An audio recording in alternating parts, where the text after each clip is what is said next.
All right, then. So welcome, everyone. We're so happy that you could join us here today. And this is the second of the sessions that we've put together to talk about capitalization. And this is also sort of the kickoff to the Flinn Foundation's next round of funding. So we really appreciate all of you joining us today and being here. And especially so many of the board members I see here that have taken some time out of their schedule. That's really important. And we appreciate, again, your time. One of the reasons that we do this and that we've talked about doing this, especially this year, is because we find ourselves in a really unique time. First and foremost, we want to make sure that we all ground ourselves on what we mean by good capitalization, and that we revisit some of those definitions that we've talked about in the past, just to refresh our memories and to make sure that we're all using a common language when we talk about good capitalization. And so as we move forward today, we would like to ask you each to turn your cameras on. If possible, we've learned from experience that that creates much better engagement. And we'd also like you to mute yourself unless you are asking a question. That prevents us from having distractions as we move forward. But again, really grateful for your time today. And as Susan Nelson from TDC, who will be conducting our session, speaks to you, as you have questions, please drop those into the chat. We'll get to them. And if we don't, send me the message directly and say, wait, hands up, but feel free to take yourself off mute and ask a question as well. So with that, I will turn it over to Susan and enjoy.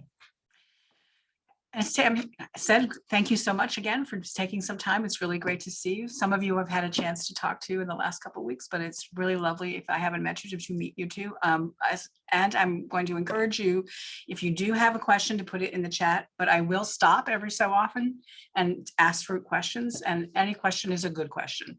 We're really delighted to take as many questions as possible. All right, so now I'm going to do the scary part, which is share my screen. And can you see it? We can see it. We also see the next slide, Susan. And then now, are you? Perfect. Perfect. Yeah, that's what I thought. Okay, great. All right, so let me tell you a little bit about what we're going to do. I know we sent some of this in advance. We are going to do exactly what Tammy said. We're going to talk about what capitalization is. I know for many of you, you weren't around in the pre-COVID years when we were able to come out to Phoenix and give a little conversation or talk about this. So we want to make sure everybody's got the same kind of language. We also want to talk a little bit about the context of how you set capitalization up. What is the context you use in order to understand your own personal capitalization? And then when you do that, how would you develop a strategy? And then we want to talk a little bit about how the last 2 years coming out of COVID are different than maybe what we have seen before about how we think about capital, and really kind of talk deeply about the nuances of coming out of COVID. And the way we're going to do this is we are definitely going to talk about kind of the concepts and the ideas, but then we're going to use a synthesized case study to try to apply those ideas. And we're going to have discussion questions about those case studies where you can kind of weigh in about what you would do given this case, given what we've been talking about. So that's what we're up to today. So we're going to start with the most straightforward piece of defining terms. And many of you I know have heard me say this before, but if you haven't, this is my most straightforward message. Capitalization to us is having enough of your own cash to do what you want to do when you need to do it. And the things that we want to emphasize here is when you need to do it, and that it's your own cash, so that you're not waiting to try to do something when the opportunity or the problem has passed, and that you're using your own cash, not restricted cash, next season's cash, the money that is really yours, your own equity. So those are the things that we really want to say the capitalization is that. It's having that kind of cash to do what you want to do when you need to do it. And so why do we think that's important? And we've done a lot of work and research around the country about the idea of poor capitalization and good capitalization and what works and doesn't work because of it. And what we've learned is it's the glue that helps connect your mission and vision, the underlying strategy, but most importantly, the investment in the art, why we're all here. Why do we care about what we do? We have to invest in making the art that we care about. And so having the cash to do that is critical. It also means, especially through the lens of art, that you probably want to take bold risks and you want to try new things. Art is ever evolving. The way we work is ever evolving. So how do you think about having that kind of cash to make change and innovation? And then we have the last 2 years have taught us nothing, and they've taught us this. You have to be able to manage strategic and operating challenges that come out of the environment. What happens that you need to actually face and do, you need some cash in order to do that. So that's why we think capitalization is important. So what do we really mean by capital? Like when we get down to the nitty gritty of it all, what are we talking about? Where are we talking about having this cash? So we're talking about cash on the balance sheet. And what we think people need is at the core in that gray box. Everybody needs working capital. Everybody needs some cash to slosh around, pay the bills, pay payroll, make sure that you can make the organization run. So you need some amount of liquidity, cash that is your cash that you can actually make it all work. You also will need, everyone needs some form of operating reserve to manage everyday risk and defend against changes that are happening. Some of you, but probably most of you, also need a little bit of risk capital to design and test and change things every so often when you have a good idea. So those kind of capital pieces in the core is things we think everybody needs. Other folks may need these additional types of capital. So for some of you with long-held missions that can see 100 years in front of you, permanent endowment is something that's really important. But endowment, maybe by board restricted, is something also you might think about needed, but we'll talk more about the forms of endowment that are important a little later. But someone will need endowment. If you have a building, you need some dollars to back that up and you need a facilities reserve. So those are needed by some folks. Occasionally, from time to time, we need capital that comes into the system to help do something different. And one is recovery capital. So for those of you who have experienced negative equity or the fact that you are underwater in your unrestricted funds, cleaning up that amount of money through recovery capital pays off debt and makes you reach a positive state for unrestricted net assets is critical in order to achieve everything else. Because what we will tell you over and over again, if you have got negative unrestricted net assets, you don't have working capital, you don't have an operating reserve, you don't have an intact endowment, you don't have a facilities reserve. So getting to zero and then building up the other kinds of capital is critical in order to make that change.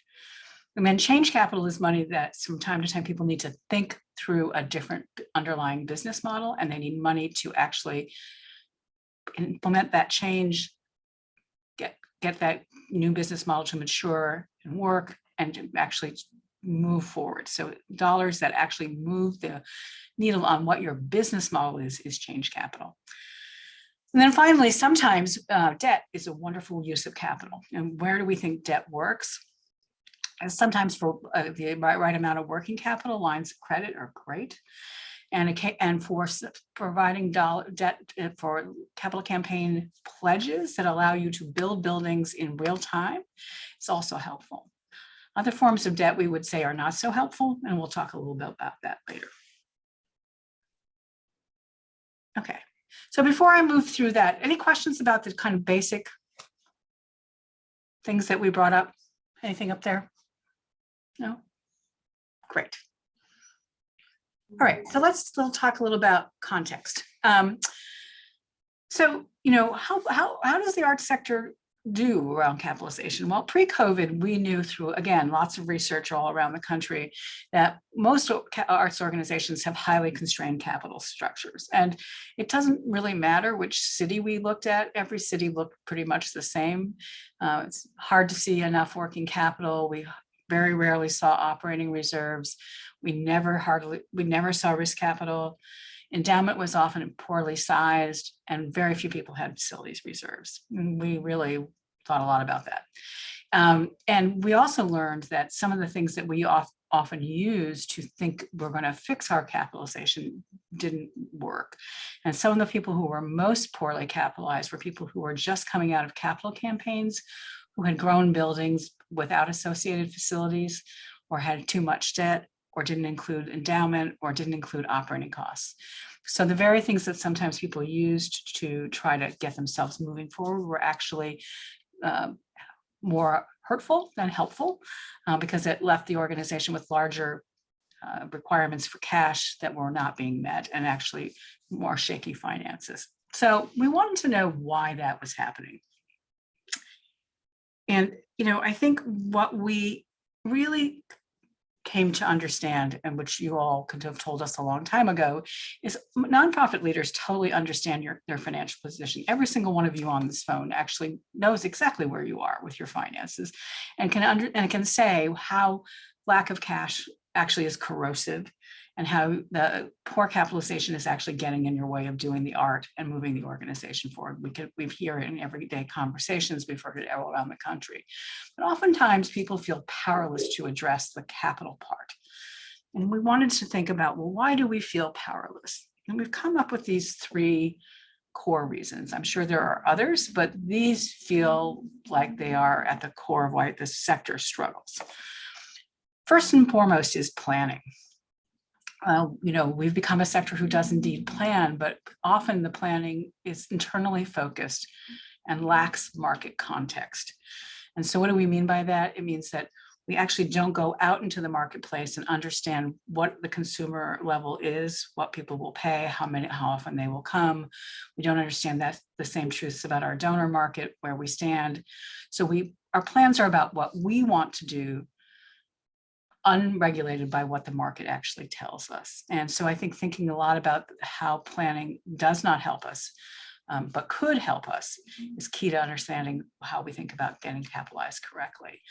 We also have come to understand that financial analysis, which you all do every year, every day to get through the year, is not often tied to long-term planning or strategy. So multi-year forecasting, understanding how your strategy will work with both your P&L over time and your balance sheet, is often not considered. And in fact, we often see that the balance sheet is not even looked at in planning or in long-term thinking, that really it's a multi-year P&L, but with no real look at the cash that is sitting or not sitting on your balance sheet in order to move you forward. And then we have to be honest and say there is a whole set of networks out there that don't really support, and practices in the funder world and the supporter world that don't actually support effective capitalization. So oftentimes we get money for isolated projects, or what we're asked to do is break even, because it's so hard even just to break even.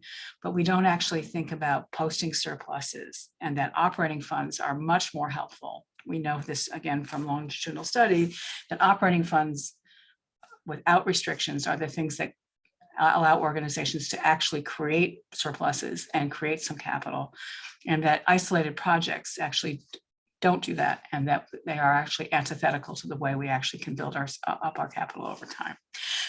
And finally, what I would say is there is a whole piece in the sector which we think is getting better, but that we hear all the time, that is, if you show a surplus and you don't look fundable, why do people need our money? And so this idea about how you can talk to people over time about why surpluses are the thing they should be supporting rather than deficits, and changing the conversation to investing in success rather than failure, is really something that's critical. But we do see change about this in the last 5 years, where more and more funders are looking to fund surpluses and not deficits. All right, so we think that's what's happening. The sector isn't as well capitalized as it should be. There's lots of reasons it's happening, but not because people don't know they don't need money. And so given all those things, how would you develop a capitalization strategy? How would you think about it differently? And here's what we would tell you. As I said before, by starting with a capitalization strategy, we always start to think about how do you accumulate capital. I'm going to reiterate what I said a few moments ago. If you look over on the left-hand side here about how the P&L generates net income, the way your net assets grows is because you posted a surplus. It's as simple as and complicated as that. Sometimes, from time to time, donors and supporters can give you infusions of dollars in capital that, as long as you're posting a surplus, they actually affect the balance sheet in a positive way and allow you to build capital. But that's pretty much how you do it. And it does matter. Money flows to where it's needed. It doesn't take the label you put on it and go there. It goes to where it's needed. It doesn't know from the label. So if you don't have working capital is the first measure of cash that we look at, that's yours. So if you have a pile of cash, we see how much of it you need for working capital. Then for operating reserves, because if something goes wrong, you're going to write a check whether you need to or not. Then we look at risk capital and facilities reserves, and then we look at endowment. So this idea of a hierarchy of capital actually exists because money goes where it needs to go. And so the less liquidity you have, the less you have on the top level, the more it might eat into reserves you think you have at the bottom level. And we'll unpack that in a few minutes. But that's how we think about accumulating capital. When we think about how you've been doing it, thinking about how well you've been able to do that, we look at these kind of assessments over time. We think of 3 indicators that diagnose your current financial conditions. We look, of course, at what probably you all look at the same time, which is operating trends, which is to what extent can an organization's business model generate surpluses over time? And do those surpluses then go to the next 2 ideas of liquidity and flexibility? So here is just, we want to see that over a multi-year period of time, surpluses, the business model can actually give some form of surplus. We don't think that's every year, but we do think that the majority of the years it should be in surplus. And that whatever the surplus is has been able to cover any kind of deficits that happen in that same period of time. So if you are, then whatever your operating trends are helping you do, then it makes us understand what liquidity you have. And so here we say, can you meet your immediate needs without borrowing from yourself? And here the key unit we measure is unrestricted cash. I will be very frank and say, when we look at unrestricted cash, we take out the amount of money that is next season's ticket sales. Not only do we take out donor restricted cash, but we take out the deferred revenue from next year because that's not, as you all learned, that's not your cash. So while there might be a small portion of that cash that you're spending on for next season, this season, the vast majority is for next season. So we take that out when we test your liquidity. Then flexibility, how well positioned are you to adapt to changing circumstances? That's your equity, the unrestricted available net assets that are available to you to use. And that's the number that we really look at to understand how flexible your organization is and how it can respond to change. So to start a capitalization strategy, we would do those kind of levels of assessment to see how's it all working. And just to understand how we do a little bit of the calculations, I'm not going to spend a lot of time like this, but the operating margin we look at. Then we look at months of operating cash, which is simple as the cash total expenses divided by 12. Cash coverage of restrictions. Can your cash and investments cover your restricted funds? And then ERNA, the unrestricted net assets, which we'll talk about a lot, is your unrestricted net assets minus your fixed assets. If you have a building, we take out that value of the building because it's not available to you. We add back any debt that's associated with it. And that's how much earning we have. And then again, we think about what is 1 month of that worth against your expenses. So these are the things, the indicators, that the way we calculate the indicators of the tools that we just looked at.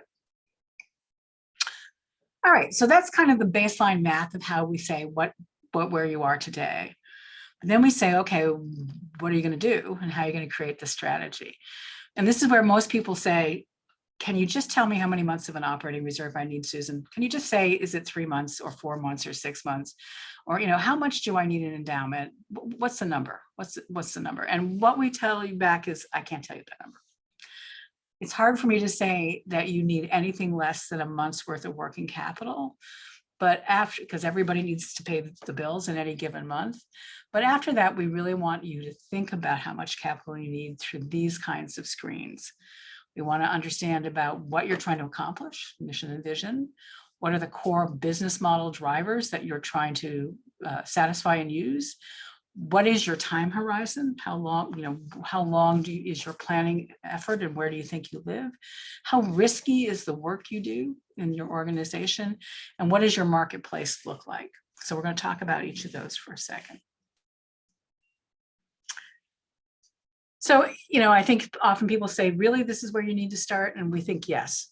Actually deciding how to accumulate and use money is highly controversial, and it brings out all the values discussions that you think it might bring out in your own personal life and your own family.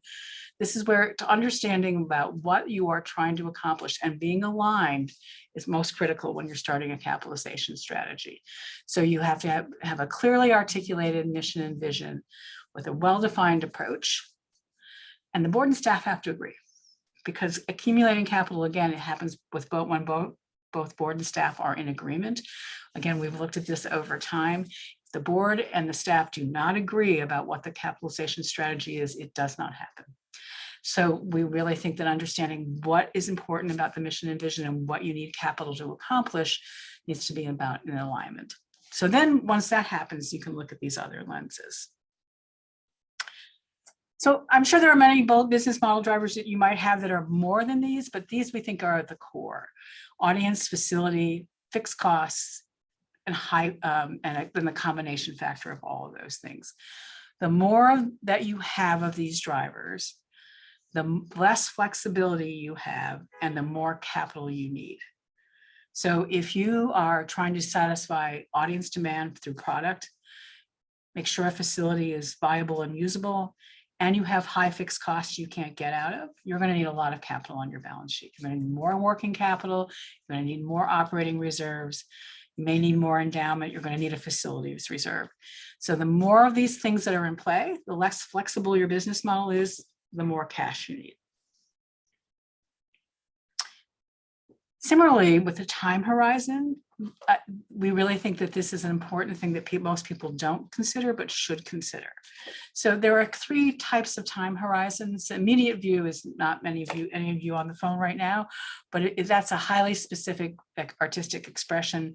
Often it's a single artist, small organization who kind of can shrink and grow their season based on what it is they want to do and how much money they're able to raise and how much many performances they're putting on. They can be very flexible, and frankly, their capital needs are much smaller. Most organizations sit in the medium term. There's artistic expression that is fulfilled through brand identity. When I say your name, people know who you are and they know what to expect from your artistic product. And they think, oh, a season from this organization looks mostly like this. Sometimes facility ownership is important and sometimes it is a burden, but facility ownership can go either way here.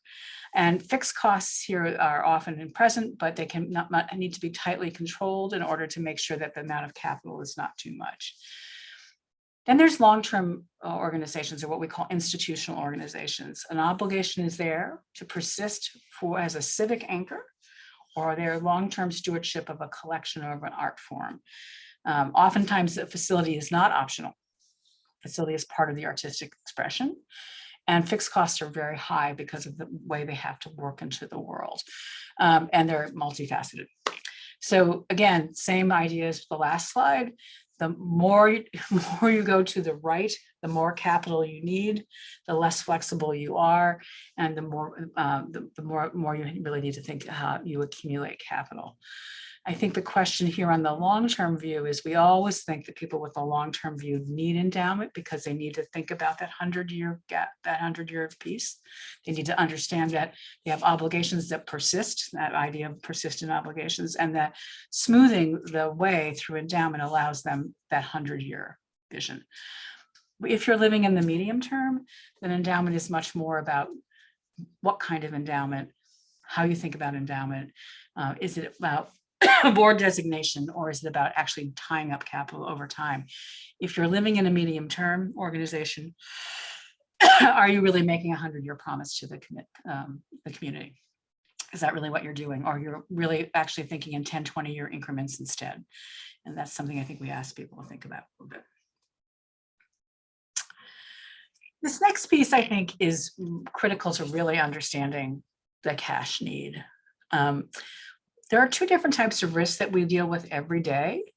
And again, you could all say this back to me much better than I can say it to you. But there's the defensive strategy, the risk management. How do we defend against bad things happening? And then there's risk taking, which is about opportunity and growth and change. And so the two things both need cash, and both need cash to be available in order to happen. And understanding how much that happens in your own space and your own mission is really important. So on the programmatic risk side, how risky is your repertoire or your season, or how risky are you living in a place where you're pushing audiences constantly? Do you have a mix of offerings that is more balanced? How do you think about the risk associated with the art you're putting in the world? Then there's normal external risk, audience behavior, funder behavior, any kind of modest shifts in the economy that are probably a little less draconian than we were just talking about before. The fact that right now Phoenix has got the largest inflation, the biggest inflation in the country. Those things are, external risks that you have to understand a little bit. And then we also know that operationally, when leadership changes, that's a very capital intensive time, and people have to kind of think about normal change in leadership and how they defend against that moment where leadership changes and the organization can kind of consume a lot of capital and be a little out of balance for a while.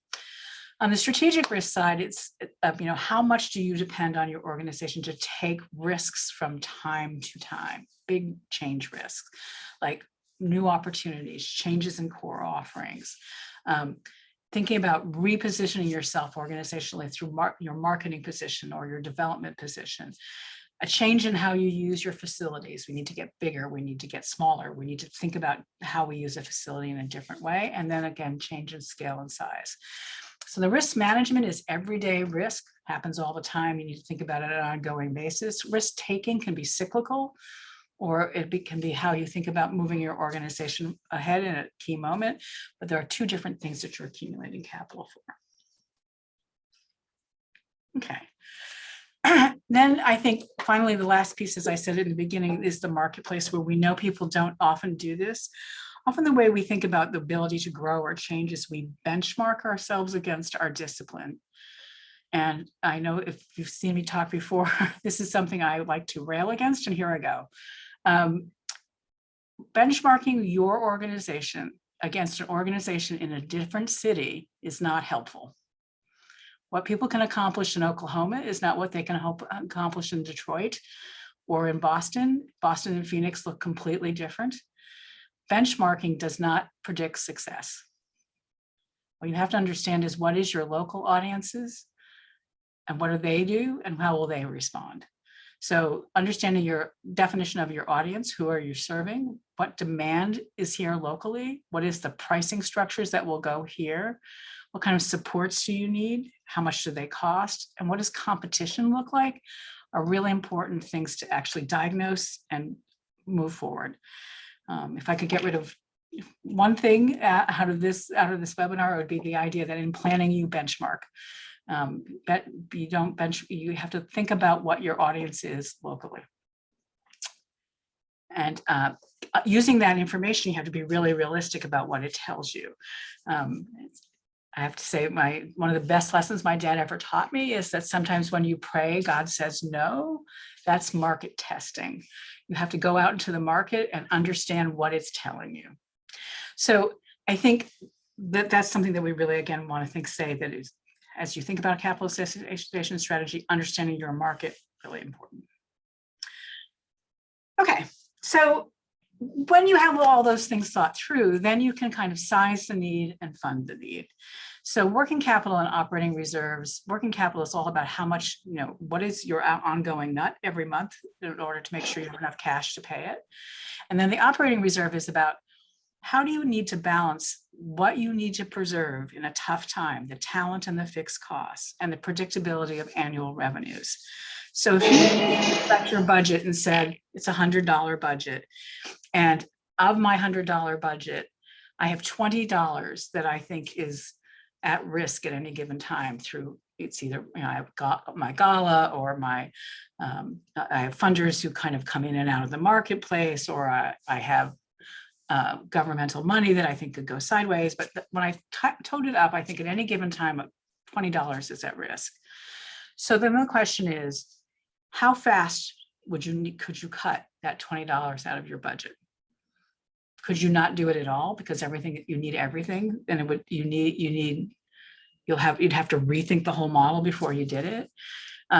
Would it take you a few months to get it right while you rethink it all? It's how much of the gap do you need to cover between what you think is at risk, could be at risk at any given time, and what you absolutely need to spend, and how fast would it take you to cut? And that calculation actually is pretty straightforward often, but that's the number that really helps you think about what an operating reserve is. Then we think, for risk capital, we think, how much are you dependent on ongoing small innovations and thinking about your work? So do you constantly need to do workshopping and testing? Do you think you need to think a little bit about different small campaigns to do for marketing? What do you need to do that's outside the norm, but that you think from time to time and in any given year, you need to actually apply some cash to in a fluid way that helps you think through your response to your audience, your response to your art, how your response to your funders. And facility reserve, it really has everything to do with how much does it cost to keep your facility up. And while we think that we all always want to take depreciation and either ignore it or use it as the proxy, neither one is actually helpful. You need to understand how much money, if it's a brand new building, you should be saving for later and building up a reserve, so because it's the cheapest money now, or if you are sitting on a pile of deferred maintenance, what is the logical amount of money you need to spend over time, and how do you best address that? And then again, as we've been said, it depends really on your mission, but here's the one rule of thumb I will say. If it's permanently restricted endowment, we don't think it's helpful or effective to lock up that much cash permanently unless it covers at least 20% of your operating budget. Once you get to that number, the chances of the endowment being large enough to invest in an effective way and actually have real effect on your organization so that it's worth the nickel on the dollar that you're going to get from tying up capital, that it actually makes a real effect. So that's one of the things how we think about that is the one rule of thumb we actually put out there. Okay. So before I start the case study, any questions about that? Because those are kind of all the things that we make assumptions about when we sit and think about how well capitalized you are, and when we have conversations with you about how well capitalized we see your organization, we're using all those different things in play. So I want to make sure we stop here and say questions, things that weren't clear. It looks like there's some stuff in the chat. Yes.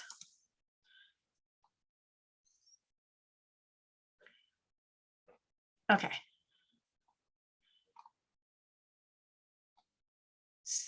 Connect these three. Okay. Anything else? Any questions? Yes, everybody, if you haven't gotten the slides already, which we did send out, but if you haven't gotten them, they'll come in again. So we can absolutely have them.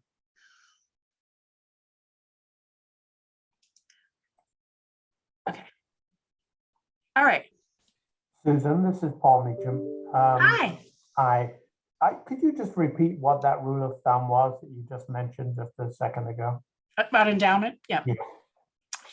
So permanently restricted endowment, not board restricted endowment, which we can have a different conversation about, because that is more flexible and has the ability for boards to unrestricted or use it in a pinch or think about it in different ways. But permanently restricted endowment, that is donor restricted, so you can never use the capital for anything else. If you're not building it so that you are going to, the income from it, the 5% or the 4.5% of the trailing average of the 12 quarters is not at least 20% of your budget, it's hard to make the case, and it's hard to, when we've looked at the data longitudinally, it's hard to see the effect that that's a good use of capital, right? Because also you have to remember that if you are never able to use the capital for anything else, then really what you're hoping is that the market invests well, that you beat inflation, that you do a whole bunch of other things as well. And the smaller the corpus, the less likely it is that you're able to beat inflation, that you're not getting the kind of returns sometimes that you want, that you get the investment strategy that you want, or the attention you want from an investment strategy that you may be in a portfolio and getting slightly churned. So there's a lot of evidence that says the corpus needs to be big enough to get the real returns, and it has to represent a real major portion of your budget. And then tying up the capital that way can be very effective. But when it's not in those places, we see it often not be effective at all. To clarify, are you suggesting that we should not do an annual draw on it so it has the ability to grow? No. I'm suggesting actually you do take an annual draw on it. The cap having more unless you have the ability to grow it that way, that's fine. But I would not assume that's the best way to grow your endowment. I'm saying that as you're going out and thinking about what part of the capital structure endowment plays, if your goal is to grow your permanently restricted endowment, it should be growing towards the fact that and through donations and campaigns, that it's meant to do 20% or more of your budget. Okay, makes sense? Any other questions? Great. Oh, do I see one? Yeah, can I ask you a quick question? Yeah, I get. We haven't taken a draw in the last 3 years because we didn't have the need to. Yep. But we're now thinking about taking a draw every year just so we can move. You know, we have about, I don't think, $4 million in board restricted reserve funds and about 7 million in endowed funds. The endowed funds are about $2 million above water right now. Yep. So we're thinking about taking the draw just to move money from endowment to board restricted so we can build our own capital so we can invest in ourselves. Does that make sense? I highly endorse that. Yeah, Okay. so I always say to people, even if with permanently restricted endowment, even if you don't need to take it and move it into board designated. Yeah. Perfect. Thank you. Yep. Any other questions? Great. All right, so we're gonna do a little case study to apply these things. As you can see, my imagination has totally run out, and we're calling the case the Performing Arts Group because, you know, I'm tired of cutesy names. So the PAG is our group. They're mid-size. They do about 6 productions a year of various lengths. They own a facility, they own their theater, and they rent shop space. They struggle to pay the capital costs for these things. And in fact, when we see FY19, the majority of their surplus went to capital costs. They have an increased reliance on earned revenue in recent years, which is great. They're seeing more of it. But that doesn't mean that fundraising hasn't remained strong. They've been able to kind of execute on both sides. But there's still some challenges that are in play. They know that their production staff was woefully underpaid, and they can't quite figure out how to fix that. And while the earned revenue was increasing, the combination of higher price and increased single tickets, the actual nets on the shows, what were they making net on the show was not. Subscriptions were declining and marketing costs were increasing. So again, it wasn't deadly because you can earn revenue, but it was enough that they were trying to put more marketing costs in, which is one of the reasons the nets were going down. There was a really core group of very dedicated donors that again was helping with their piece, but they needed to be expanded. They were thinking a lot about that. And they've been alternating between surpluses and deficits over the last few years. So that's the group. So you can see they're about $6 million organization, almost 7. That year, they raised a lot of extra money. That looks like a great surplus, but that entire 539 went to deferred maintenance issues in the theater. They had to pay it all out. So while it was on a balance sheet transaction, they had a roof leak, they had some bathroom problems, the things they could not deal with. There was an escalator involved. It was all bad. $500,000 went out the door of things they absolutely needed to spend money on. So really, while it felt good, all that money really went to the facility. So on the top level, as you can see, their balance sheet looks not horrible. Total net assets of 10.6, but it's thin on cash at the top. And there's not a lot of restricted money. So we unpack that in the way we just talked about. We look at their unrestricted net assets. We took out the value of the building and we gave them back the building debt as a piece. So in the end, what they have for unrestricted net assets that's liquid and available to them, even though it starts with that nice $10 million number, is $175,000. So they have monthly operating expenses of $532,000, and they have cash available of $278,000. So we have 3 questions for you that the poll is going to put up. Julie, if you want to put up the poll. So here's the idea. We want you to vote about, and you'll see the answers to the questions. How well capitalized do you think they are? As they start to preserve their capitalization strategies, which one of these things do you think they should think about investing in? You can pick more than one. It's multiple choice. You can pick more than one. And then do you think they would need to acquire more capital? So pretty simple questions. So if you want to vote, let's vote, and then we'll see what people said.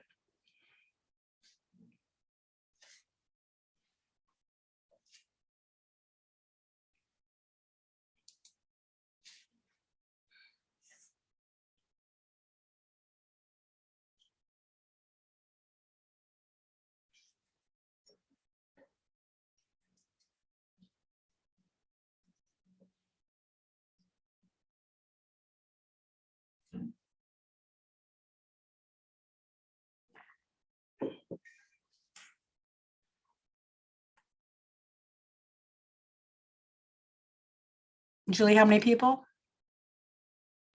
Looks like about 27 responses of 34. Okay, so why don't we pop them up?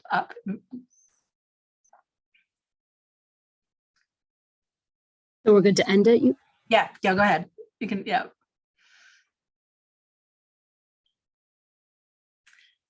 Okay, let's talk a little bit about how we answered the questions. So folks who thought they were poorly capitalized, does anybody want to put up their hand and say why?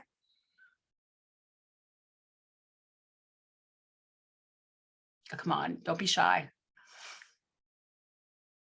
Yes, Cindy. Hi, Cindy. Hi. Well, because their reserve was only a half a month's worth of operating needs, which is not good capitalization. Yep. So it's just not enough, not even close to enough. Yep. Anybody want to talk about why they thought they were moderately well capitalized?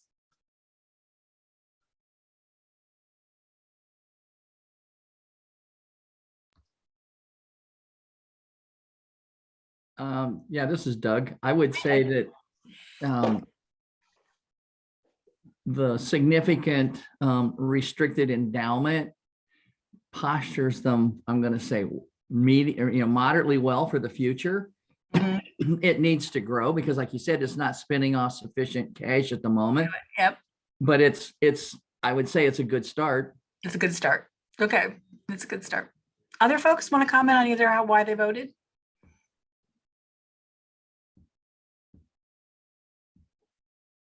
Okay. So what did you pick for what they should prioritize? So it looks like people really went for operating reserves and facilities reserves. If you picked both of them, does anybody want to comment if you picked both? Because it was multiple choice. Does anybody want to comment why they picked both?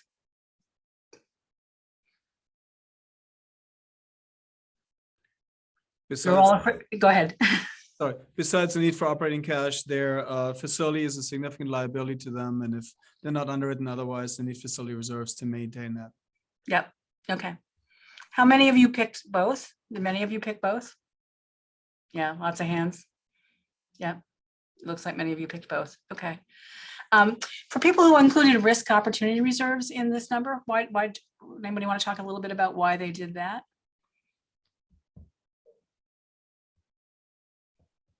I'm a huge fan, so I'm going to be very sympathetic audience. Go ahead. I would suggest, since obviously they're undercapitalized and need to improve capitalization, the only way to build up your balance sheet is to take some calculated risk, and you don't want to take it without having some risk management capital set aside. So that's the fastest way to become more stable, right? Okay, great. Anybody else want to talk about why they picked risk capital? I would just echo exactly what Gerd said. The temptation is to think about the other two. And I basically picked all three. Yeah. Because I think all three are important. One of the things I would say in this whole session, one of the challenges I think we face as a sector is this kind of thinking is absolutely essential to our success. This kind of thinking is not what is rewarded in the cultural sector. I agree. And all of the pressures that come to bear on leadership in the cultural sector actually mitigate against this. Yep. So this kind of session, talking about it, is fantastic and helps give power to our elbows. But we need to also see some kind of cultural shift in our reward mechanisms. Mary, I could not agree with you more. And I think, we mentioned that in the intro about why it doesn't happen as much. I will say, and we'll talk about this in a minute, the good and bad news of COVID is much complicated in its entirety. But I will say one of the things that has come out of that is we've seen more and more funders understand that when they unrestricted their money during COVID, and when we saw, and we'll talk about this, other big forms of dollars drop into the balance sheet, that it was a good thing. And so we have been hearing nationally, we work around the country, more and more funders and major donors, not just institutional people, but individual donors, understand that in this moment, things that we've been trying to say for the last decade are actually true. And so I think there's never been a better moment, and we'll talk more about this, to capitalize, no pun intended, capitalize on that moment and push this message forward, because I couldn't agree with you more. That's great. Yeah. Yes, Gerd? I want to add one thing, and that is, it's often, I think, an important conversation to have with your boards. Boards tend to be hell-bent on endowments because it's sort of the traditional safe bet, right? If I think about it, I raise $1 million and stick it in an endowment, and makes $40,000 for me. Yeah. I mean, that's nice, but if I can at least carve out 100,000 of that $1 million and not invest them, or invest them in risk capital, right? And I can double my money in a year, and then build on that. I think that's an important conversation that we've had with our board in the last couple of years, just to sort of move the needle with their understanding and support for a more sort of entrepreneurial strategy, perhaps, right? Yes, exactly. And I think we're going to talk again in the next phase of this conversation about what the opportunities are right now to make sure that happens.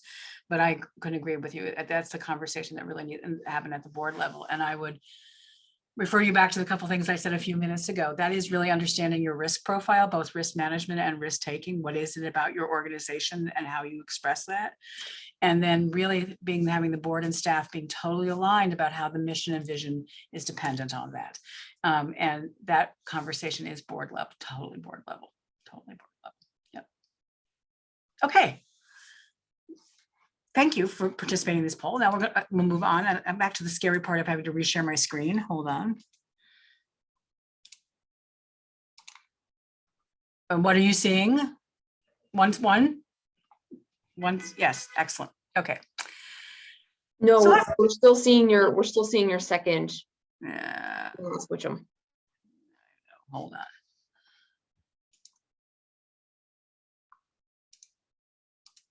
Now? Yes. No change.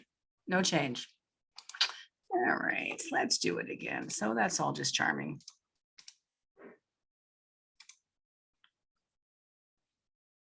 Capitalization of context. And now? Winner. Excellent. Thank you. All right. So let's talk about what's happened in the last couple of years, because we think there's a nuanced change in what we think about with capitalization that we really need to unpack for a minute. So as you all have been telling us, and how we've been seeing all around the country, many balance sheets look much more rosy right now.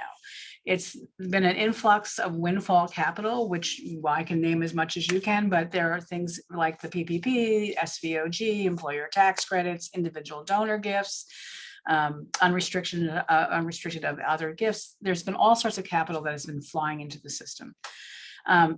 And many organizations made cuts at the same time. So unexpected cash combined with cuts that people made ended up with surpluses. And that's been true for people we've been hearing over the last couple of years. But these balance sheets getting rosier are not happening because of healthy business models. So all the things we just said about how you would grow capital on a healthy business model and get your balance sheet better, that's not what just happened. What happened, what is healthy is either and either patient investment from donors over time, they're helping you build your balance sheet, and or long-term surpluses helping at the same time.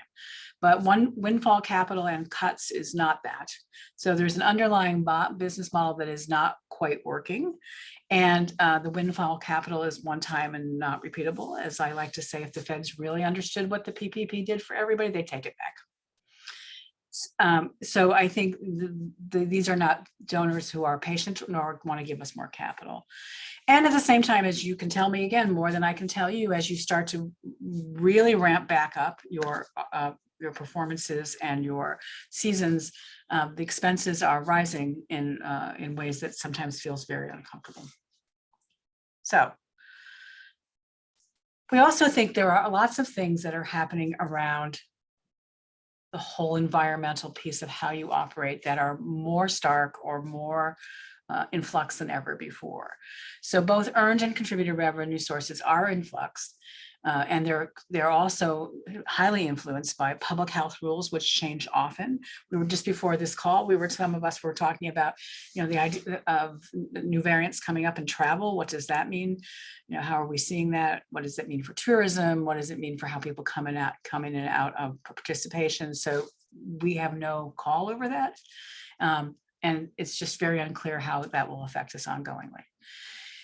At the same time, we can't deny that we all came into COVID just like this PAG group, where demand is not clear to us. There have been things happening both long-term and short-term with our demand curves about how audiences participate that we've been looking at and struggling with.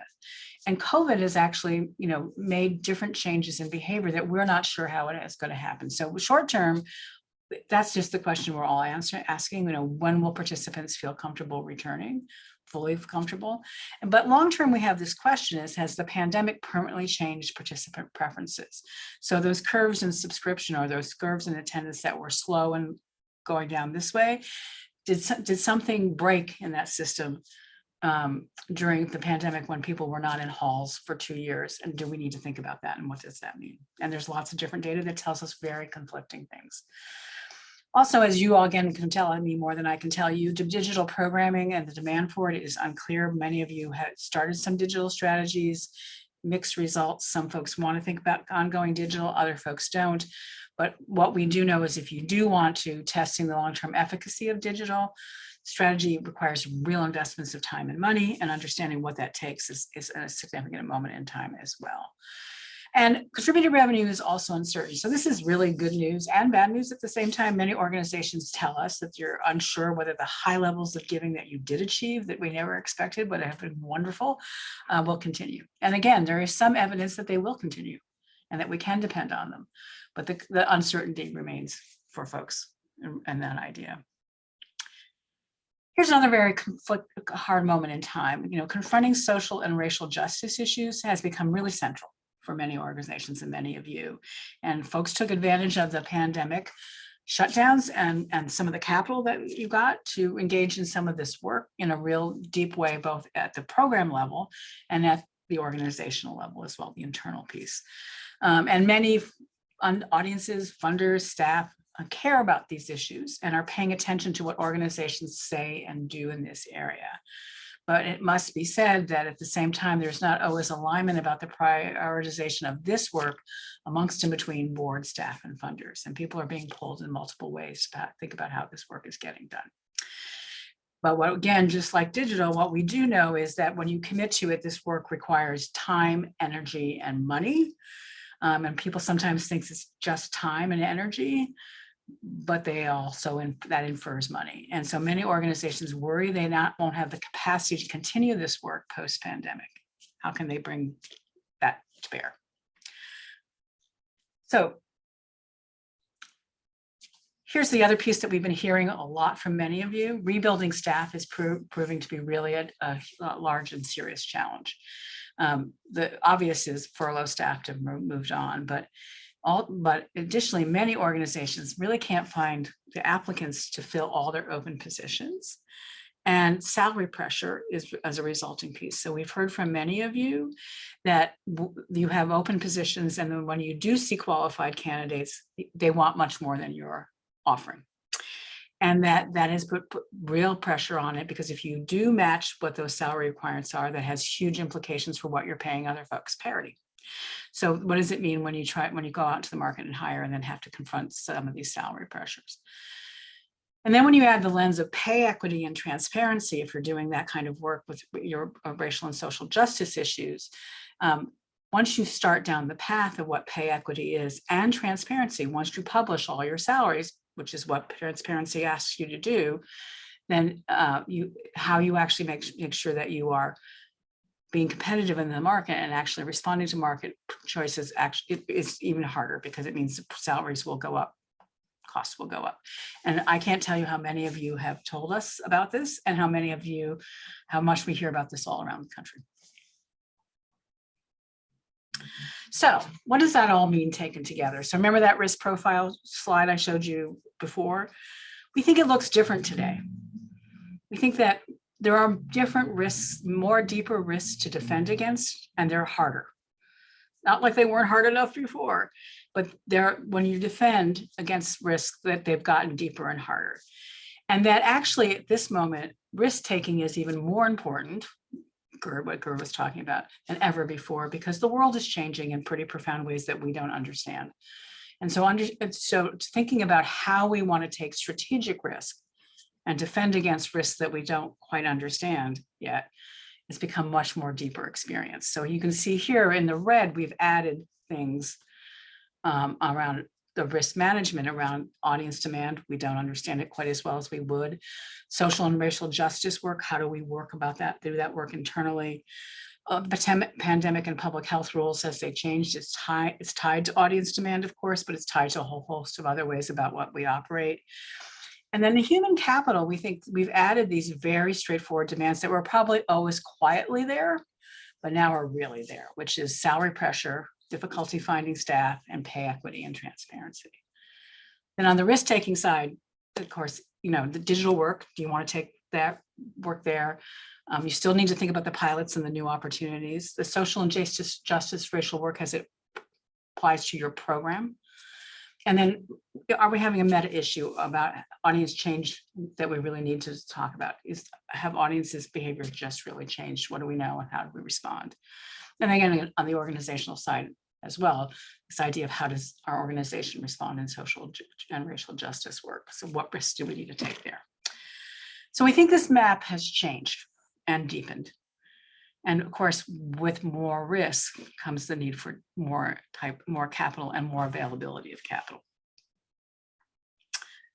So that's the outcome that we want to talk a little bit about with you, is managing all these new risks requires us obtaining and deploying capital.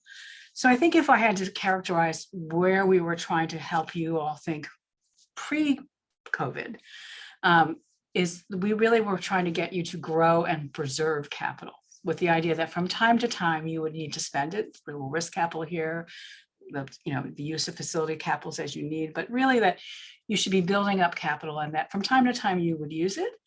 But it was a little bit about preservation of capital more than anything, grow and preserve capital, and then use it when appropriate. Here we think there's something else going on at this moment. We think you need increased operating reserves to defend against all that operational uncertainty, and that you're going to use it. It's not that you're going to hope that it defends over the next 5 or 10 years. And over the next couple of years, you're going to build up reserves and use them. So what the argument here needs to be is, what is the floor where your operating reserve can go no lower? But really understanding with your board that those operating reserves that you want to build up and that you might have right now from a better balance sheet, the likelihood is they're going to get used. So the idea, how do we actually think about that in real time? That it feels bad to put up an operating reserve this year only to spend it next year, but that may be your truth. And so how do we think about that going forward? The need for risk and or change capital, this idea of changing your business model to bridge investments that respond to all the external change in the operating environment, we think is real. And just like when you all voted for doing multiple types of capital even before COVID, we think this idea that you need not only operating reserves to defend, but you need some risk capital or some change capital to really respond and try things is also important. And we can't, just because we need these other pieces of capital doesn't mean the building went away. So you still have to make some kind of commitment to continued investment and deployment of these funds on the facility side. So what becomes even more important than ever is the idea of how do we constantly continue to obtain capital in this environment as we actually need to spend capital at the same time. So what is our strategy for replacing capital funds? And, Mary, to your excellent point that we made before, you brought up exactly what I want to talk about. What is the case we want to make to donors about this moment and why we need capital and why we're going to use it and why that's responsible and not irresponsible? And then we want to understand what the timeline for replacement is for the capital we're going to deploy. So that, I think, is where we want to say that the nuances have changed in what we want to talk about with how we use and deploy capital. Before, again, it was many of you think about how do we build it up and then of course use it. But here we think there's going to be a much more intense need to build and deploy and then rebuild again. And that is a much shorter timeline. So that's the facts we're going to go into, the context we're going to go into for our next part of the case study, which is this group today. Anybody have any questions before we do that?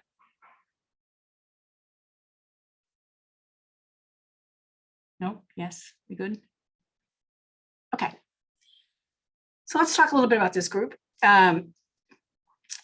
So they got the windfall funding that everybody else got. They got multi-year unrestricted gift from a major donor. They got the PPP and SVOG. And a donor got scared and gave them a little bit of extra money to pay toward down the debt, some of their debt that they had. So that was something that happened. They made significant cuts. Their expenses went down about 50% due to lack of performances and corresponding cuts to overhead. So they got tiny. In FY22, they did a very limited production schedule with some expectation for earned revenue, which, it's not like they thought they weren't going to, and the giving remained strong. So FY22, their donors stuck with them what they gave in 20 and 21, and they started to bring protections back. They just lowered their earned revenue forecast and they didn't do as much. So that's them getting through those 2 years. Now they're looking forward to FY23, where they want to go back to all 6 productions, and their budget goes from what had shrunk to be $3.9 million back to the $6.5 million, roughly the 6.3 that they were before. So it's going to increase by $2.4 million. And to get to that, the contributed revenue needs to increase from the baseline by 1.3, which again would get them back to where they were before, because they raised a lot of money for productions and for underwriting of the different productions. When they didn't have them, they didn't raise that money. And then earned revenue increases by 1.1, which makes total sense. It's trying to say, let's get back to where we were with earned revenue. So while those numbers are big, they're trying to get back to that $6.3 million organization. They assume some modest pricing increase and some modest decline from the FY19-20 attendance, but they are trying to get back to that world. And this idea of their production raising, fundraising, we're raising money for these different types of productions is also restored. And that's how they're going to get to their 1.3.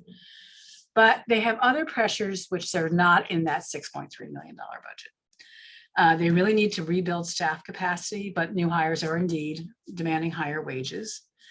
If they do that, higher wages for the new hires create demands about raising salaries for current staff. They also have to deal with inflation because they never thought inflation would be at 8 or 9%. And especially when they're looking at constructing sets and things like that, those costs have gone off the map. And they really need to do some work on social justice and racial justice ideas. And they've come to an idea of how to do the work. But if they don't make investments in staff and some help, they think they're just going to step it all the way backwards. So those things are not in their budget. So the scope and scale of that is rehiring staff and salary adjustments are about 200, that they need to put another $200,000 into adjusting the salaries of this rehired staff. And then they have to go back in and fix other people's salaries. So that's about another 220. And some inflation of 50K. And then they think I really need to do some work on my racial justice work. And it's about $100, 100K. When they think about the risks and opportunities that are out there, they do think maybe the giving won't be as good as we had before, but they also equally think it could be better. They're holding two truths. And they do think while they predicted a slight decline from 19 and 20 with just hardly any prices, they said, well, maybe people have pent up demand and we could get more. So we don't know, but we didn't budget it. Those are the things they're worried about. So this just shows you briefly how they posted these big surpluses and how their budgets were smaller. But they were able to accumulate 870,000 and 527,000, and none of it went to facilities. Kept it all. Because their donor paid down some debt and they thought, we're just gonna do that as well. So this left them with a balance sheet that looks like this. Unrestricted. But here's what it looks like now. So remember they had $175,000. And their monthly expenses were $330,000 before the raise. So they had been thinking about that. But now, they're going to go back to that 600,000 that they were before. You can see their debt went down. So what they have available right now is $1.6 million. They stuck the 330, which was really only was the old amount, into working capital. And then they said, okay, the rest of my operating reserve. So here's the questions we have for you. Remember, I told you their budget was going to increase by 2.4 million, about half earned revenue growth and half contributed revenue growth. How much of the projected budget increase of $2.4 million should they keep as an operating reserve? So, should they choose to spend on other priorities that they had not budget, which one should they address? So if there's things that we talked about, remember they had to rehire staff, salary adjustments, inflation. Is there any of this money they should use for that? And then what is the minimum amount of operating reserves that PAG should keep on hand in the end? Is there a floor? So you can see the poll up. The way we ask the first question is in percentages, what portion of the budget should they keep as an operating reserve for next year? Should they choose to spend any of this money on rehiring staff or salary adjustments or inflation? You can pick anything you want there. And then what is the minimum amount? Month, 2 months, 3 months that they should keep, no matter what as operating reserves, that they should say we don't go any lower than that. Okay, everybody understand the questions? Anybody have questions about the questions? Okay, I'll go ahead and vote.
Julie, how many folks?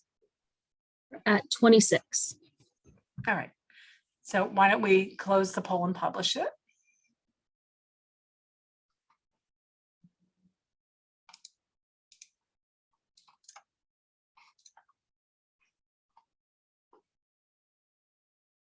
Okay.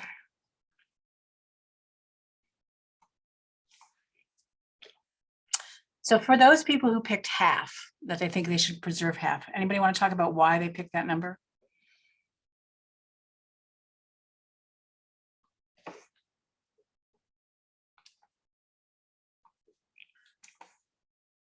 Come on, don't be shy.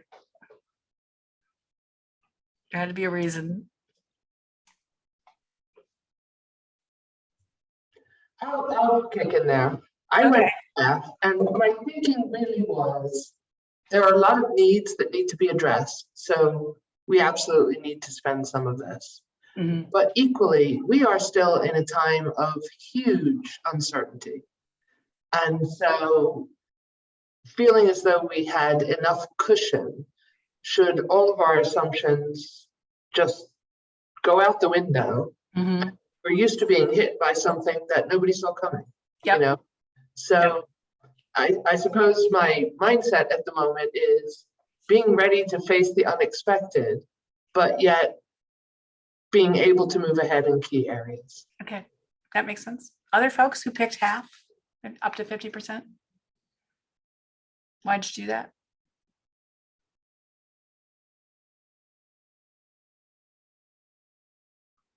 These are questions we're going to ask you in your application, so this is good practice.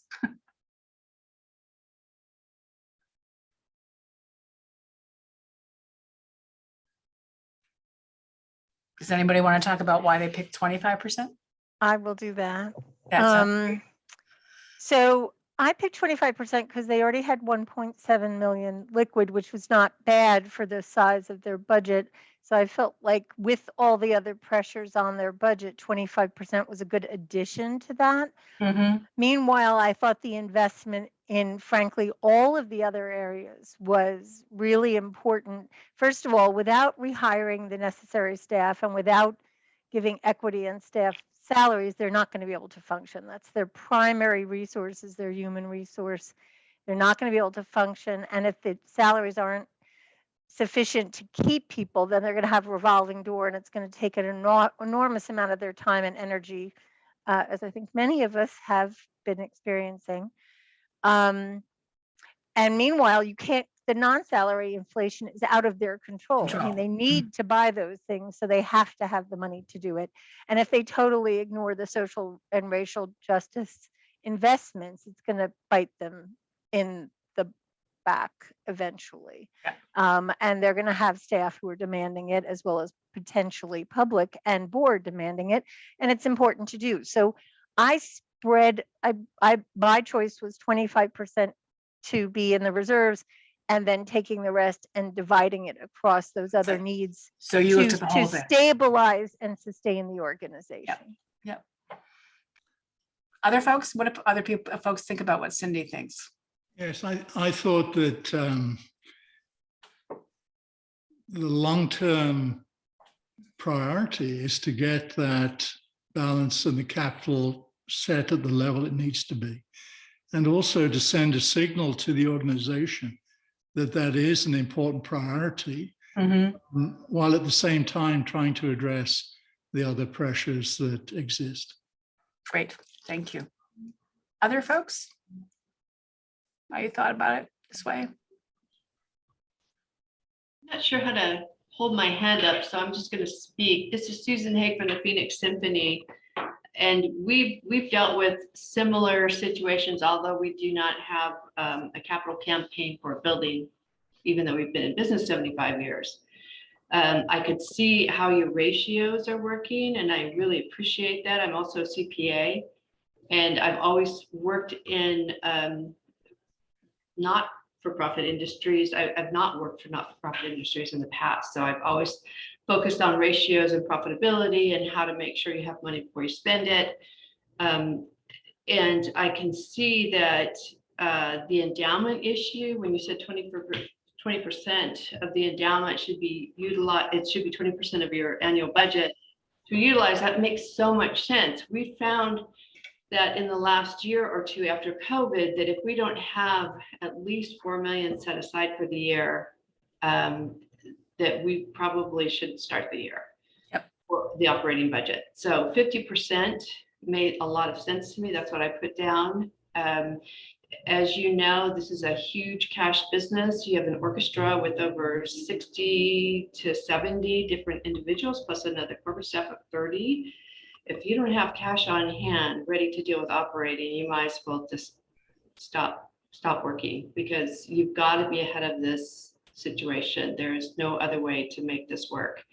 We've done studies over the last 10 years to see what prior management did. And we saw that they pushed out as much money as they could, just trying to really increase the shows and the performances. And that when they got hit with a recession or any other situation, had they not spent so much money and had they been more conservative and held to a budget that made sense, you have to actually do your budget and make sense of it, they would have actually left us in a much better place than we found ourselves before COVID.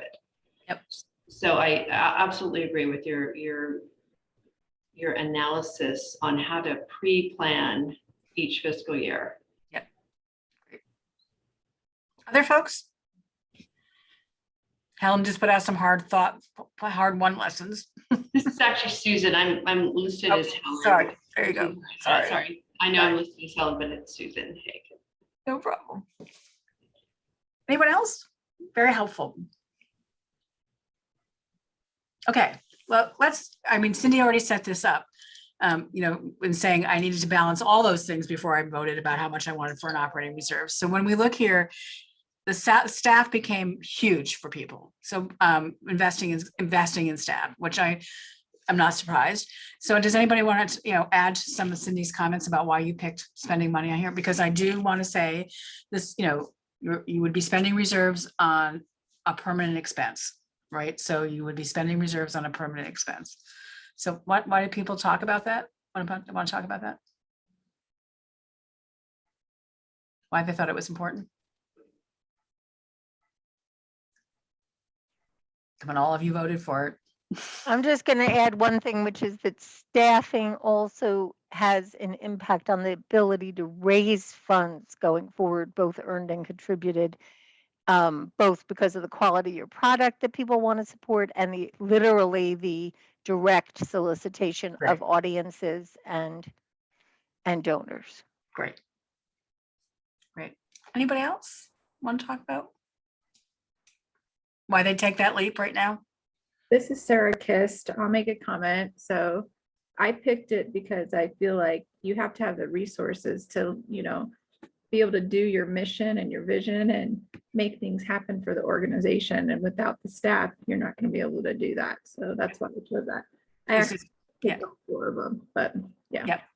Yep. Other folks?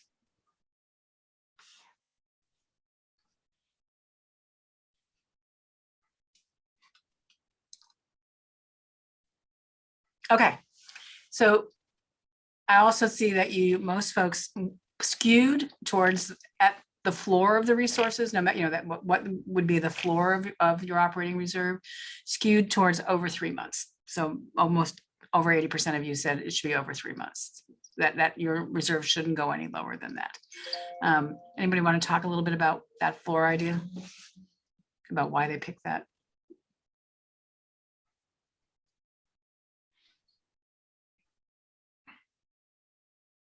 No? Yes?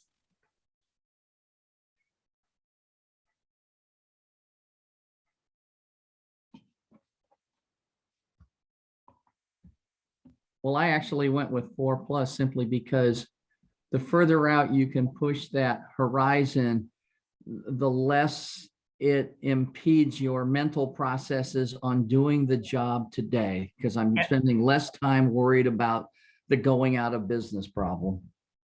Yep. Great. Anybody else?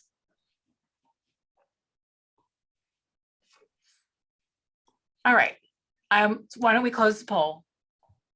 So I guess I want to step back and say, so what we were hoping for you to all think about is all the things you really thought about, which we can see in the poll answers, which is how are you balancing today the intense need for capital against really high pressures? Not all of you seem to empathize and sympathize and live the salary piece.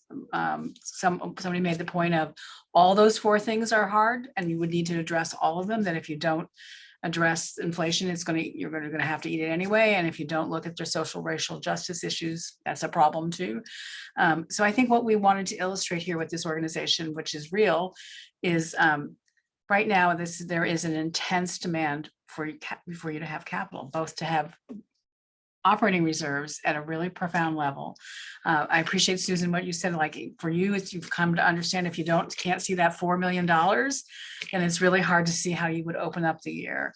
And so we really want to talk a little bit with you all about that's really what I think is different right now, is that we need to both identify capital, which we might have right now for all these reasons, but we're also going to have to use it and then replace it in rather short run. So when you list all that, we asked you questions, but are there questions you would like to ask about right now about, what we've been talking about, or about some of the decisions you have to make around capitalization, some of the issues that we put forward here? Any comments or questions you have?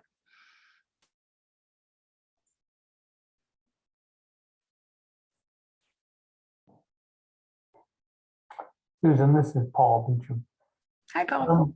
Hi, it's always great to be reminded of the fundamentals and what our goal should be in terms of capitalization. Of course, we have to deal on the ground with, funders, something you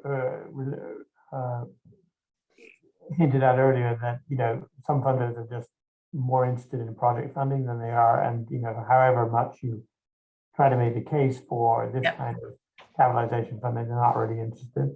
So I think, it's trying to take the best of what we're learning here, but also how do we apply, how does it become relevant to our day-to-day lives where, the idea of, I went with 25% of operating reserve, because if you'd given me a 10% option, I would have gone for that, because I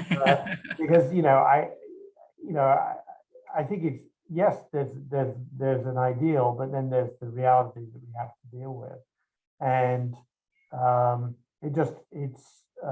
it's very challenging. I'm just speaking as an executive who has to deal with this on a day-to-day basis, to imagine, with all the various pressures that you've brilliantly outlined, COVID related and others, just how we can really make the case in such a compelling way that we, not just to maybe the more open-minded donor base, but also to current funders who are somewhat close to the idea of investing in infrastructure, for want of a better word. Yep. And I think, Paul, that's right. I think that's what, Mary was saying too earlier, but I think it is just real. And I think we think this, however, I'm going to reiterate, and I'm not underestimating in any way, shape, or form how hard this is, but I do think this is the right moment to talk about it. I really do. I think that boards have been through very hard things, and many of you on the board can speak to this. I've been through the hard choices of the last couple of years and understanding what it takes to get back up. I think boards are more aware of. That means that donors are more aware of. And I think one of the things we do in this sector poorly is tell our story. And I think we don't actually sometimes breathe in and tell the story of what it is we really need, because we're afraid we'll look like failures. And I think that has been a circle conversation that we've had for a long time that has actually reinforced all this. And so if not now, when? If not now, when? COVID has exposed all the things that are true. And it is also a way to talk about it with donors, but I think that they understand that this is a different moment in time, and that they're a little more open. All that being said, I totally agree. It's really hard, really hard. Other folks? Questions, things that came up? Susan, I'd like to say something. Perfect. Oh, you're turned off. You're off. How's that? Perfect. That's perfect. Yeah, I just wanted to go back to the operating reserves, and there's a concept that I've dealt with in my career, crisis management. And crisis management is a cost that sometimes people don't realize. And I've worked for organizations, not here in Phoenix, but in other cities. And sometimes you spend almost your waking day trying to make cash flow. Yep. And working on cash flow and trying to make payroll. Yep. And there's a cost to that, because it prevents you from actually raising revenue. That's right. When you're always just trying to go after, okay, we have to meet our expenses for this week. That's right. So ideally, yes, you want an operating reserve of 4+ months. I chose about 3 months because I thought it might be a little more realistic. Yep. But it does allow you, just in case something, you do have that incident that requires that there's a loss. Maybe a show did not make its revenue goals considerably. Right. You need a couple of months to kind of fall back on and recover. Yep. So crisis management has a cost, particularly to a staff. That great. So one of the things that I couldn't agree with you more. And we hear that from people when we talk to them, they're like, when I'm spending all my time making payroll, I'm not doing art, that's for sure, because it's what I'm doing.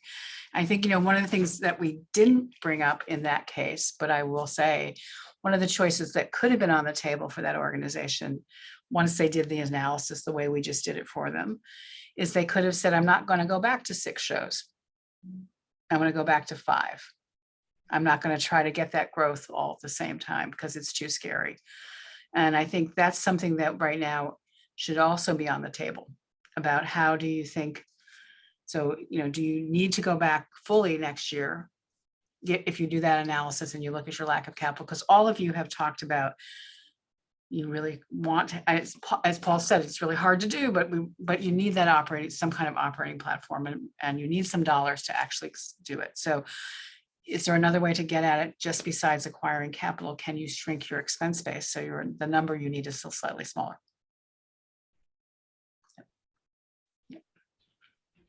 Other folks? This is Paul Homert. I'm on a board associated with the Ballet Arizona. And I just want to go back to something that you touched on an earlier slide that had to do with this sort of odd, I don't know if it's an odd situation, but that's sort of part of my question. You have this situation in which, because of these various windfall streams, organizations that may be dealing with something that structurally is not in a positive mode is actually temporarily, that's right, significant investment funds. Is there a historical, I'm not very familiar with the nonprofit world, it's not where I spent my career, but is there a precedent historically where we've seen these kind of situations for the performing arts where for some reason because to me, this is a very crucial couple of years about how effectively you use this, for lack of a better term, windfall, to sort of change some of the basic dynamics in a financial standpoint. And it's not clear to me that, and that does not strike me as easy.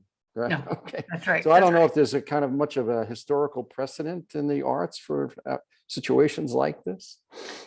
There really, Paul, is not. We had in the Great Recession, we had the opposite problem where people's endowments dried up, and the people who were normally stable actually were unstable for a few minutes. But what we learned from the 2008 recession is that it was a blip, because the demand returned to the same levels, donations returned to the same levels within a certain amount of time.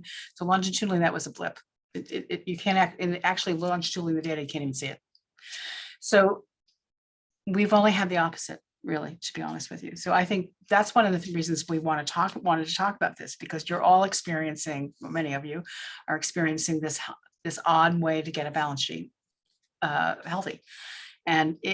But at the same time, the underlying business model does not work. And there's a lot of risk in coming back. It could work on the other side, but there's so many unknowns that it's really hard to see. And that's why I think we really wanted to encourage people to think about all these different pieces, like what do you need for reserve? What do you really need to hold on to? And how long, what kind of capital do you really need? So for a few of you, you might just say, I've got to get this salary adjustment thing right. And over time, I can figure out how to get into my budget. For other of you, you might have underlying real holes in your structure where you have a persistent chronic deficit and you're just going to go back there. Normal is just going back to that. And so you really want to think about, do I use this money, if it's large enough, to help me address the underlying business model problem, as opposed to just bridging the deficits? Is there something I can do about the actual business model that's underlying? Can I change it in some way and use some capital to do that? which I think is really a moment for some organizations that they didn't have before. But to use the money just to bridge a structural deficit until the money runs out feels like it's buying you time, but nothing else. No, it's a joyride.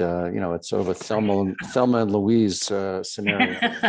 Exactly. And but it just highlights the importance of how to take risk, how to fund risk, make the right choices. So I mean, it's an interesting time. It strikes me as an interesting time. Exactly. But it's got some challenges. It's got some challenges. Exactly.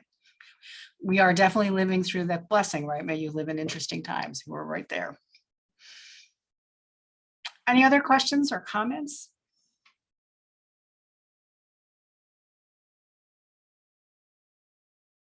Okay. Well, we really appreciate your time and attention.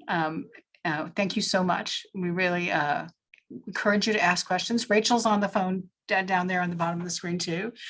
So if you have questions of either Rachel and I, either one of you we've been talking to each of you. If you have any questions that come out of this that you'd like to talk to us about over the next little chunk of time, do not hesitate to call. I know we've talked to many of you already, but if there's something that's come out of this call, feel free to follow up and ask questions about your own good self. So otherwise, thank you so much for doing it.